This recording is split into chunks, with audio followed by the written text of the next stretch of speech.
Welcome to source learner e learning solutions. So आज हम बात करने वाले हैं जो रिसेंटली एग्जामिनेशन हुआ था जेकेपीएससी का केएस एग्जामिनेशन 2022 अभी रिसेंटली कंडक्ट करवाया गया था। तो इस एग्जामिनेशन के बारे में हम बात करने वाले हैं जो कि हुआ था 31 जुलाई 2020 को हुआ था। ठीक है। और इस एग्ज़ामिनेशन में कुछ लोगों ने बहुत अच्छा स्कोर किया होगा, कुछ लोगों ने बहुत कम स्कोर किया होगा और कुछ होंगे इंटरमीडिएट्स। क्यों? यहाँ पे रीज़न बहुत सारे हैं। तो चलिए सबसे पहले हम इसके बारे में जानने की कोशिश करेंगे। ये जेकेपीएससी केएस का जीएस फर्स्ट पेपर है। ठीक है, जीएस फर्स्ट पेपर है और ये जो पेपर की सीरीज़ है हमारे पास ये सी सीरीज़ है। तो इसकी आंसर की एग्ज़ाम के दिन ही आ चुकी थी। तो आप जाके वहाँ पे चेक कर सकते हैं जाके कि आपका क्या स्कोर रहा। मेरे पास में भी बहुत सारे पोल्स हैं जहाँ से मैंने एक आइडिया लगाया कि स्कोर क्या रहने वाला है। ठीक है। तो आज हम डिस्कस करेंगे इसमें क्या डिफ़िकल्टीज़ थी, क्या चेंजिंग्स थी, क्या पैटर्न में चेंजिंग्स आई थी या एग्जामिनेशन में चेंजिंग आई थी, लेवल क्या था एग्जामिनेशन का। ये सारी चीज़ें हम इसमें डिस्कस करने वाले हैं। तो सबसे पहले हम चलते हैं, ये जानने की कोशिश करेंगे कि फैक्टर्स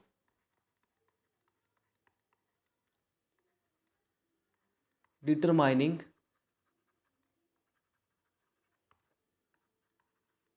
द कट ऑफ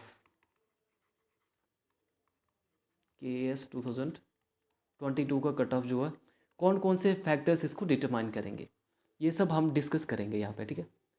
तो यहाँ पे जो फर्स्ट फैक्टर आता है, फर्स्ट फैक्टर हमारा ये है कि number of aspirants.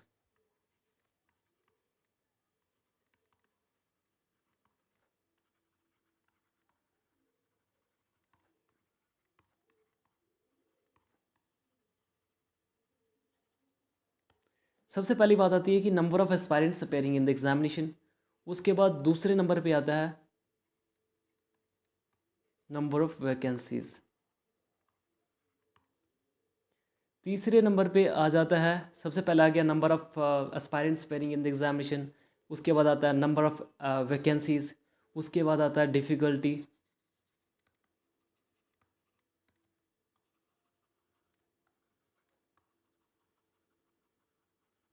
Difficulty level of examination.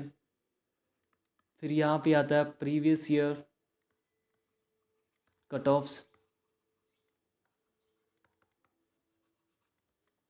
फिर उसके बाद लास्ट में आता है चेंज इन पैटर्न। तो ये सारी चीज़ें हम डिटेल में डिस्कस करेंगे। ठीक है। तो चलिए आते हैं यहाँ पे फर्स्ट ऑप्शन के पास में। यहाँ कह रहा है कि number of aspirants appearing in the examination. यहाँ पे हमारे पास में एग्जैक्ट फिगर नहीं है, बट ऑलमोस्ट 80% स्टूडेंट्स जो थे अपियर हुए थे एग्जामिनेशन में। ठीक है। उसके बाद नंबर 2 पे आता है नंबर ऑफ़ वैकेंसीज़। क्या आता है? Number of vacancies. Total number of vacancies हमारे पास में जेकेपीएससी के ए एस में थी कितनी? 225। 225 हमारे पास में वैकेंसीज़ थी। ये डिपेंड करता है कि कितनी वैकेंसीज़ थी और कितने इसमें मैक्सिमम स्टूडेंट्स ने अपेयर किया एग्जामिनेशन में, वो भी कट ऑफ को डिटरमाइन करता है। उसके बाद हमारे पास नंबर 3 में आ जाता है डिफ़िकल्टी लेवल ऑफ एग्जामिनेशन। ठीक है, कि एग्ज़ाम का लेवल कितना डिफ़िकल्ट था। तो जहाँ तक मुझे पता है कि जो क्वेश्चन का लेवल था, क्वेश्चन का लेवल था वो कुछ ज़्यादा नहीं था, जस्ट सीजीएल के बराबर था। बट उन्होंने जो पैटर्न चेंज किया उसके बारे में हम बाद में बात करेंगे। ठीक है। Previous year cut offs.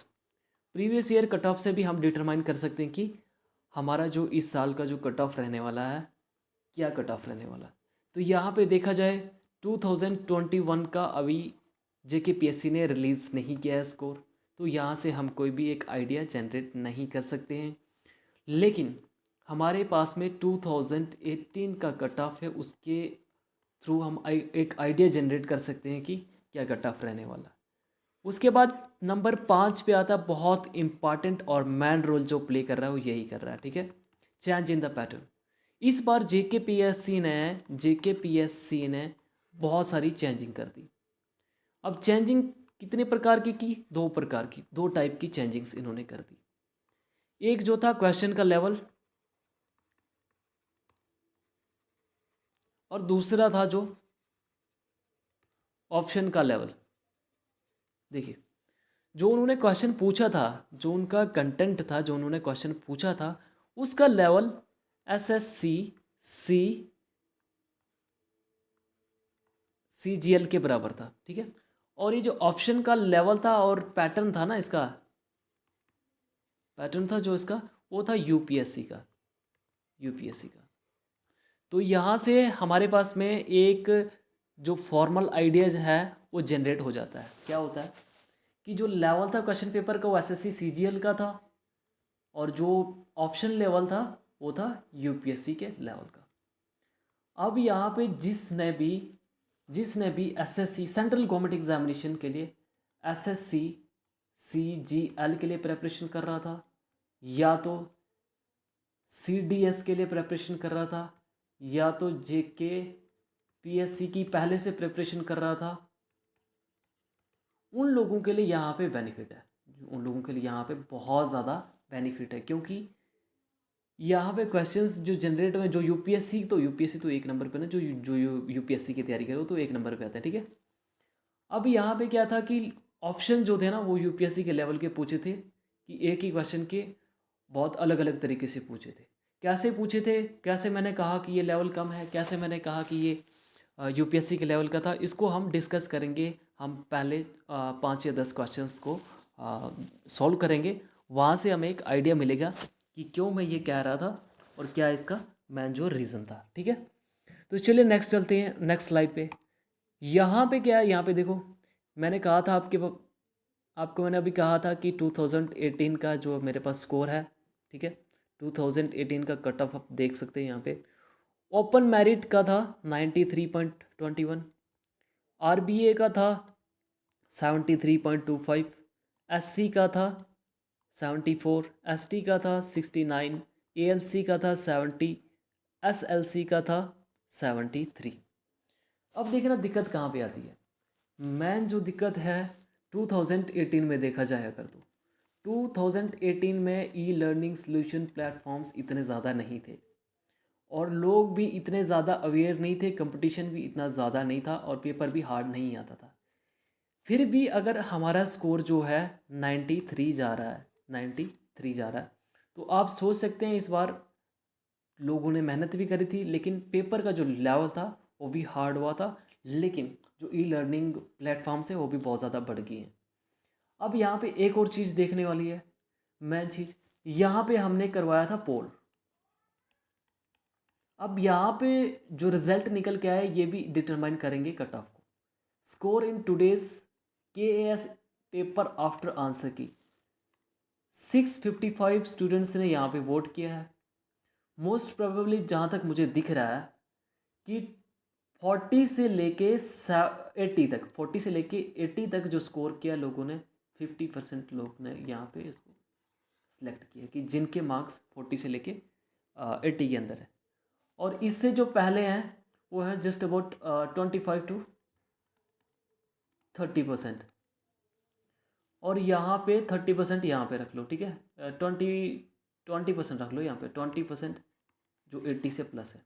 और ये जो यहाँ पे आपको 12% से ऊपर दिख रहे हैं ना 100 प्लस के, यहाँ पे कुछ अननेसेसरी एलिमेंट्स भी होते हैं जो अननेसेसरीली वोटिंग कर देते।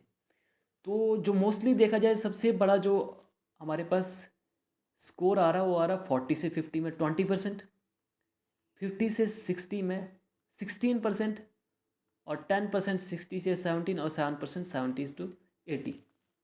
तो यहाँ से आप एक आइडिया जनरेट कर सकते हैं, लोगों का बहुत कम स्कोर रहा है। आपको बिल्कुल भी कोई भी टेंशन लेने की कोई ज़रूरत नहीं। अगर आपका स्कोर इस रेंज में आ रहा है तो ये है जनरल कैटेगरी का 70 to 80 रख के 80 मान के चलिए, 80 मान के चलिए, सॉरी 70 to 80 मार्क्स। यहाँ पे अगर किसी का स्कोर है तो वो अपने आप को सेफ मान सकता है, ठीक है। उसके बाद कैटेगरीज़ में, रिजर्व कैटेगरीज़ में +-10, अगर यहाँ पे माइनस हुआ ऑब्वियस सी बात है यहाँ पे भी माइनस होगा। 5 से लेके 10 तक यहाँ पे इस टोटल में चेंजिंग्स आ सकती है। तो यहाँ पे आप जिसने भी इतना स्कोर किया है वो बिल्कुल भी निडर होकर अपनी प्रिपरेशन आगे कर सकता है मेंस के लिए। तो यहाँ पे कोई टेंशन लेने की ज़्यादा बात नहीं है। और उसके बाद अपना जो पैटर्न है आपका पढ़ने का, इस पेपर को देख के आप चेंज कर लेना। जिन लोगों ने एग्ज़ाम दिया उनके लिए बहुत अच्छा, जिन्होंने नहीं दिया है वो ये वीडियो देख के यहाँ से एक आइडिया जनरेट कर सकते हैं कि हमें किस टाइप की प्रिपरेशन नेक्स्ट में करनी है। चलिए नेक्स्ट इसके बाद आते हैं क्वेश्चन नंबर फर्स्ट पे। देखिए क्वेश्चन का लेवल क्या था और कैसे पूछा था उन्होंने।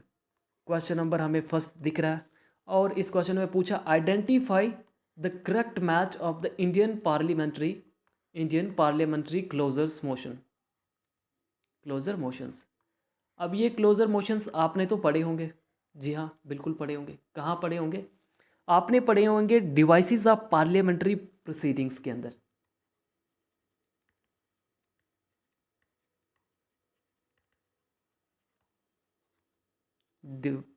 Devices of parliamentary proceedings. Sorry ये कोई ग्लिच है, ये ऑटोमेटिकली इरेज हो जा रहा है, ठीक है। तो यहाँ पे आपने पढ़ा होगा क्लोजर मोशंस पढ़े होंगे,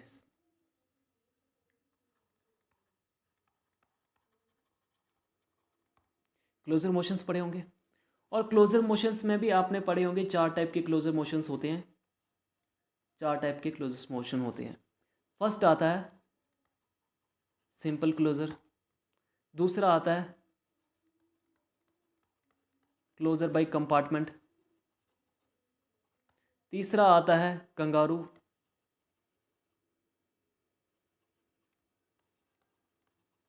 और चौथा आता है गिलोटिन, गिलोटिन, गिलोटिन क्लोजर। अब यहाँ पे कितने 4 टाइप के जो है क्लोजर्स हैं।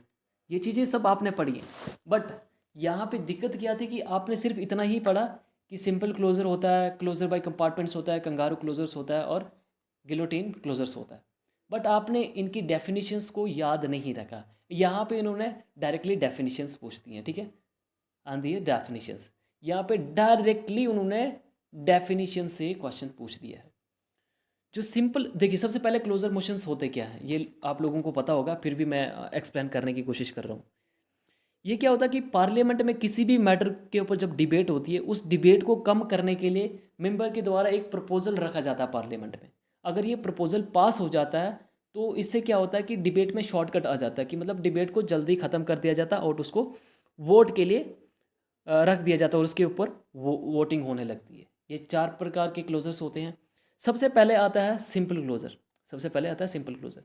सिंपल क्लोजर क्या होता है कि जब भी कोई मेंबर प्रपोजल देता है, इस मामले पर सफिशिएंट डिबेट हो चुकी है, जब भी कोई मेंबर कहे कि इस डिबेट पर सफिशिएंट जो है डिबेट हो चुकी है इस मैटर पे, तो अब इसको वोटिंग के लिए भेज देना चाहिए, इसके ऊपर वोटिंग करनी चाहिए, तो इसको सिंपल क्लोजर कहते हैं, ठीक है, इसको सिंपल क्लोजर कहते हैं। और इसने क्या कहा देखो, इसने कहा it is one when a member moves to that matter has been sufficiently discussed and now to be put to vote. बिल्कुल सही, यही बात मैंने भी कही।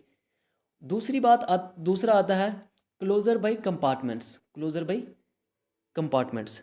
अब क्लोजर बाई कंपार्टमेंट्स में इसने क्या किया कि इस मामले में क्या होता है कि बहस होने से पहले ही एक लंबे मैटर को डिबेट, मतलब एक डिबेट जो होती है, मैटर ऑफ डिबेट होता है, उसको अलग अलग ग्रुप्स में बांट दिया जाता है और फिर पूरे बिल पे डिबेट की जाती है। क्या किया जाता है? पूरे बिल पे जितना भी इसको ग्रुप्स बांटे होते हैं उन सब पे डिबेट की जाती है। तो ये क्या कह रहा है closure by compartments, only important clauses are taken up debate for voting and their intervening clauses are skipped और टेकन एज पास्ट। जी नहीं, ये बिल्कुल गलत है। और उसके बाद आता है कंगारू। कंगारू क्लोजर्स क्या होता है? कंगारू क्लोजर्स होता है सिंपली कि इस प्रकार के कंगारू क्लोजर्स में क्या होता है, केवल इंपॉर्टेंट क्लासेस जो होते हैं उनके ऊपर डिबेट की जाती है और बचे हुए क्लासेस जो होते हैं उनको छोड़ दिया जाता है और उसको वोटिंग में उसको भी स्किप करके पास कर दिया जाता है। तो यहाँ पे ये कह रहे हैं this case classes of bill or lengthy resolution or grouped into parts before commencement of debate, the debate covers part as whole entire part is put to it. जी नहीं, ये भी गलत है। यहाँ पे इंपॉर्टेंट क्लासेस लिए जाते हैं। तो यहाँ से हमें एक आइडिया, चौथे नंबर पे आ रहा है गिलोटिन क्लोजर्स।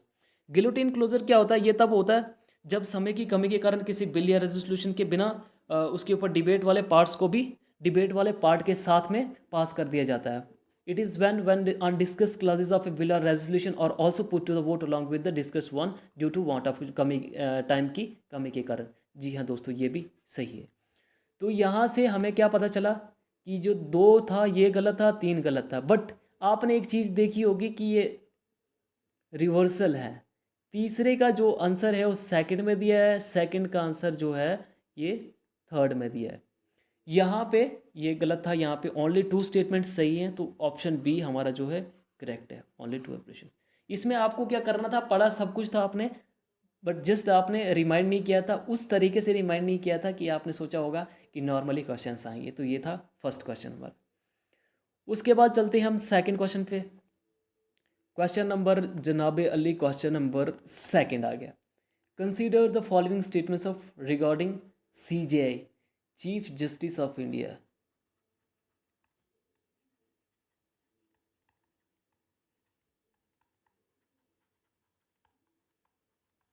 CJI का मतलब आ गया चीफ जस्टिस ऑफ इंडिया। अब चीफ जस्टिस ऑफ इंडिया के रिगार्डिंग कौन कौन सी स्टेटमेंट्स जो हैं सही हैं और कौन सी गलत हैं, ये हमको जस्टिफाई करना, ठीक है। सबसे पहले आ गया फर्स्ट स्टेटमेंट। ये कह रहा है कि the union minister of law, justice, company affairs would at the appropriate time seek the recommendation to the outgoing chief justice of India for the appointment of next chief justice of India. जब भी किसी chief justice of India का tenure end हो जाता है, time period ख़त्म हो जाता है, तो जब उसका टाइम पीरियड ख़त्म होने वाला होता है और नया चीफ जस्टिस आने वाला होता है, तो उसकी जो रिकमेंडेशन कौन देता है, ये यूनियन मिनिस्टर देता है। लॉ एंड जस्टिस का जो यूनियन मिनिस्टर होता है वो किसको देता है, ये रिकमेंडेशन देता है to prime minister. Prime minister को रिकमेंडेशन देता है कि हमारे जो चीफ जस्टिस है इनका टेन्योर ख़त्म हो गया है और नई चीफ जस्टिस ऑफ इंडिया को हमने अपॉइंट करना है। तो ये बिल्कुल सही है फर्स्ट स्टेटमेंट। अब दूसरी स्टेटमेंट है कि when ever there is any doubt about the fitness of senior most जज। क्या कह रहा है, when there is any doubt about the fitness of senior most जज to hold the office of chief justice of India, consultation with the जजेस as envisaged in article 124 of the Indian constitution. क्या कह रहा है कि article 124 clause 2 of constitution, ये आप लोगों ने पहले भी पढ़ा होगा, would be made for the appointment of next chief justice of India. जी हाँ, जी हाँ, बिल्कुल सही।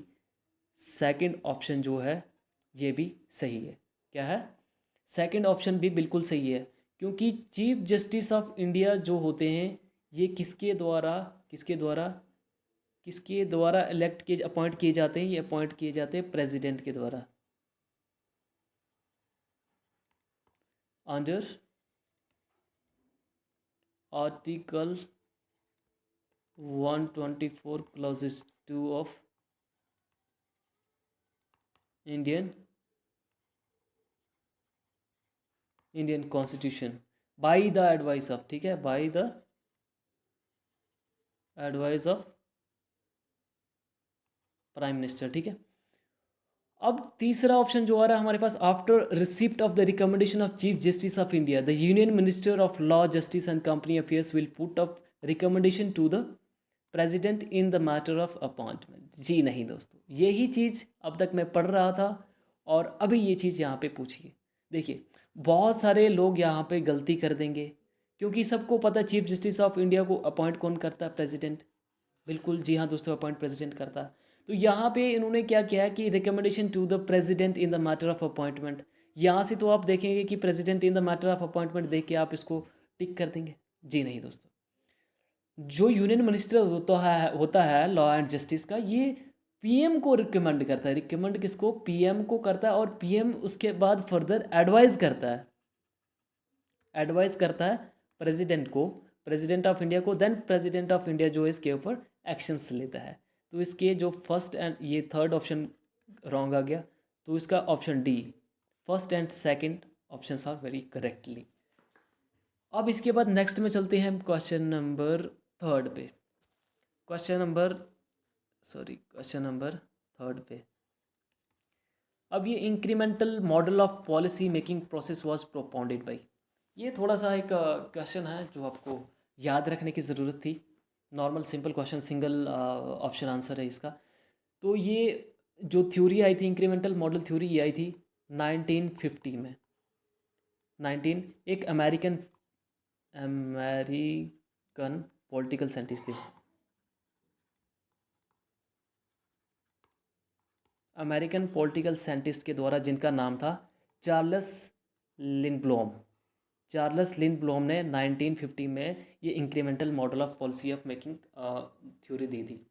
इस थ्योरी में क्या था कि लॉन्ग टर्म जो हॉरिजन जो हमारे प्रोजेक्ट थे उनको अलग अलग सेगमेंट्स में डिवाइड करके उसके ऊपर डेवलपमेंट प्रोजेक्ट्स किए गए थे। तो इसका answer option B is the right answer for this question.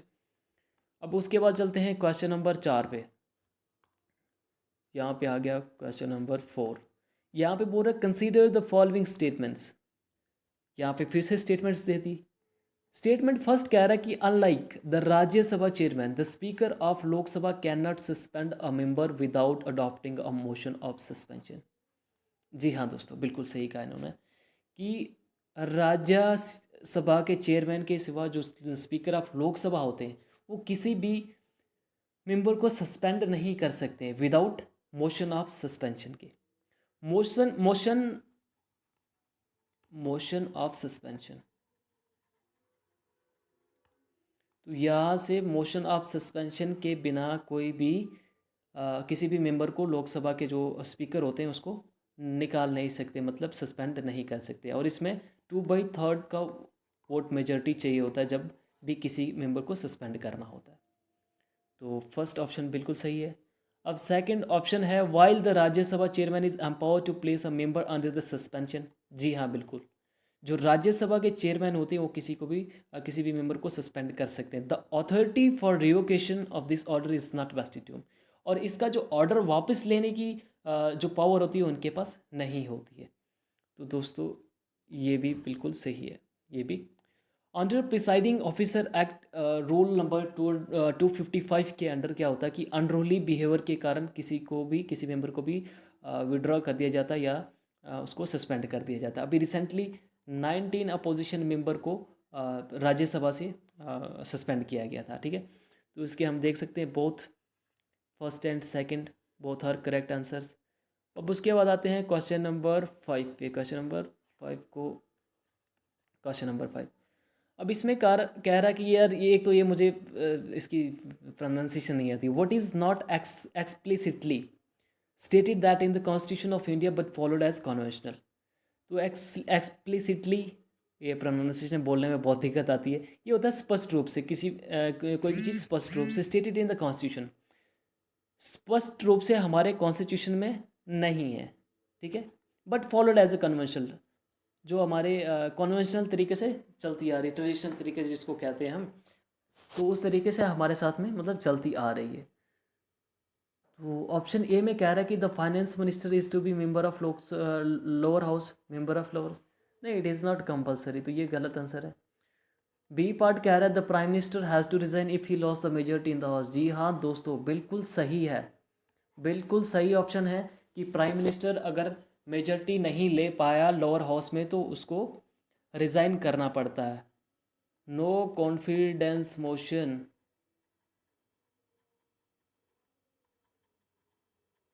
No confidence motion से इनको रिज़ाइन करना पड़ता है, या तो लात गुस्सा मार के निकाल दिया जाता है अगर ये खुद रिज़ाइन नहीं करें। तो यहाँ पे क्या होता है कि 50% +1 वोट आपके पास अगर है, अगर लोअर हाउस में इनकी अपोजिशन में नो कॉन्फिडेंस मोशन में आ जाता है तो उनको रिज़ाइन करना पड़ता है, क्योंकि फिर इसके बाद इनका कोई वैल्यू नहीं रह जाती है, तो इनका कोई फन नहीं रहता, तो इसलिए उनको रिज़ाइन करना पड़ता है। उसके बाद दूसरा जो प्राइम मिनिस्टर वो इलेक्ट किया जाता है। फिर उसके बाद option C are all the sections of India are to be represented in the council of minister. It is not mandatory that we have to be represented all the councils, all the section of India in council of ministers. So council of ministers में क्या होता है, एक experienced जो ministers होते हैं वो होते हैं, ज़रूरी नहीं है कि हर एक सेक्शंस के होंगे। तो ये बिल्कुल गलत है। ऑप्शन डी कह रहा है both president and vice president demit office simultaneously before the end of the tenure. The the speaker of lower house of parliament will officiate as a president. जी नहीं दोस्तों, ये बिल्कुल गलत है। जब दोनों प्रेसिडेंट और ये वाइस प्रेसिडेंट ऑफिस में नहीं होंगे उस time chief justice of India जो होते हैं वो ऑफिस को होल्ड करते हैं। तो ये भी बिल्कुल गलत है और इसका सही आंसर आ गया option B is the right answer for this question. तो अभी हम यहाँ पे सिर्फ इतने ही